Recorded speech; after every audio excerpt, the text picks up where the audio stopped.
Whenever we finish a project, we do a lot of soul searching. A lot of reference got kicked around.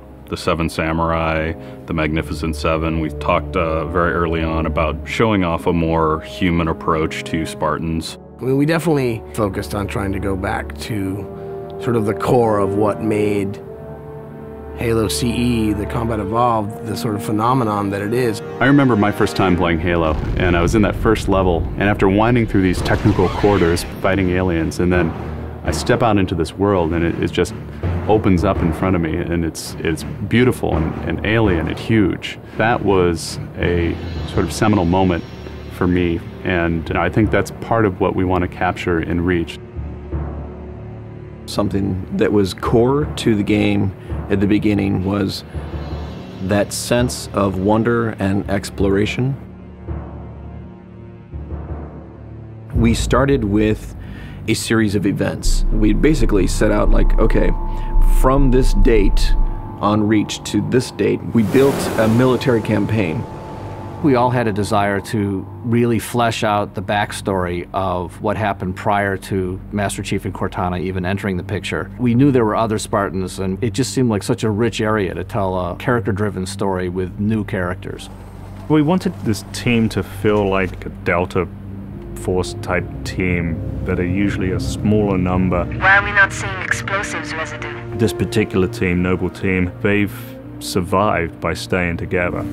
You're Noble 6, you're a replacement for a Spartan that's died. You're experiencing this story, boots in the mud.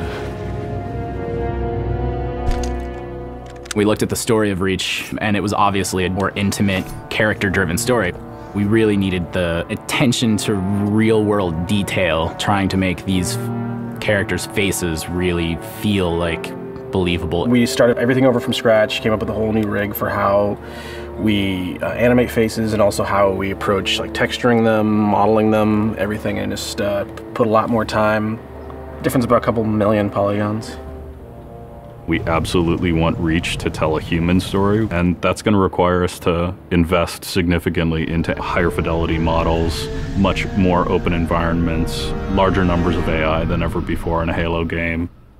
To pull off the vision for what we had for this game, we ended up gutting almost every part of the engine, retooling things to make it run faster, to make it run better, it look better. We had to throw out all of our technical systems. We had to then throw out the content that went with it because that content didn't represent the new bar we were going for. Copy that, on our way. Don't need command to tell me. Been all hers half my life. Let's shoot it. We've got a great team of guys, and they could take motion capture and they could make the poses way more dynamic, way more expressive. Those changes bring out the life, they bring out the style of our characters. We had probably 4 times the amount of polygons to play with this time around, which gave us a lot more freedom and creativity in what we wanted to achieve. When you look at total engineers that are actually putting code that are actually affecting this game, I mean, it's massive, 30+ guys. It's crazy. When you shoot a rock face, you'll see sparks, rock chips, dust.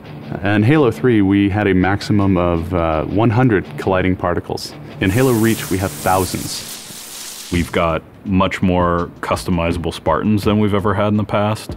The number of polygons we can draw at one time has skyrocketed. It's changed the way we build things up close as well as out far. This is where Noble Team arrives, and then you're going to work your way down, all the way down these terraces. Big open environments, epic skyboxes. These are things that are quintessential to Halo. Like, we're building a planet that exists 500 years from now. We want to build spaces that you want to explore. We want to put twice as many characters, vehicles, and weapons into that environment. That's going to require massive improvements to the way we handle our artificial intelligence in the game. We now can put so many AI in an encounter that you can put 4 Spartans, the player, 8 Marines against 30-ish Covenant, and that's an actual serious challenge.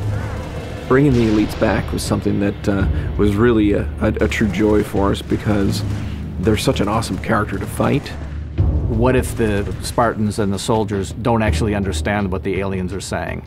What's that going to feel like? What if we can get back to having the aliens feel really alien and threatening? these people and this planet and this story deserve something new and different. Just a different underlying sense of tragedy, heroism. We're rebuilding everything from the ground up. You have to walk this very fine balance. We want to add new things, but we don't want to rough up anybody's baby. I mean, that's the whole thing about the crazy sausage that is Bungie's Halo Reach ODST universe, is that we've sort of developed this gameplay that every person sort of has the different things about it that they like, and I still think that we still struggle to figure out exactly what, you know, like what can we add or remove without pissing off certain people of the population. We looked at the Halo 3 assault rifle, and it really does feel kind of dated. It fit the tech then, but now we have all of these new polygons to play with. We went to a lot of trouble to sort of ground the weapons and the vehicles more in this sort of more real, more gritty world. We refined a lot of the weapons to push them into their particular role, and that role is defined a lot by range and the range of combat that you're going to play. For instance, the DMR, which is a sort of medium to long range suppression marksman rifle. It's going to be a sandbox game. It's not going to be a carefully scripted game where every movement of the AI is controlled by a mission designer. It's much broader than that. It allows the player to deal with encounters in their own specific way. There's definitely going to be offhand grenade throwing. There's definitely going to be vehicles. There's definitely going to be a large number of weapons that are incredibly powerful, incredibly accurate, that allow the player to feel like a badass. Now, if you melee him in the back of the head like you really mean it, you're holding down on the button, you will launch into this more elaborate animation sequence. It's going to be a very different campaign experience for people overall. We're doing stuff in the campaign that people absolutely won't expect from a Halo game. Bigger battles, brand new cast of characters. An incredibly ambitious game. Every neuron in my head is firing with just reach, reach, reach. We knew from the beginning what the end was going to be. This is the definitive Halo made by the people who created Halo.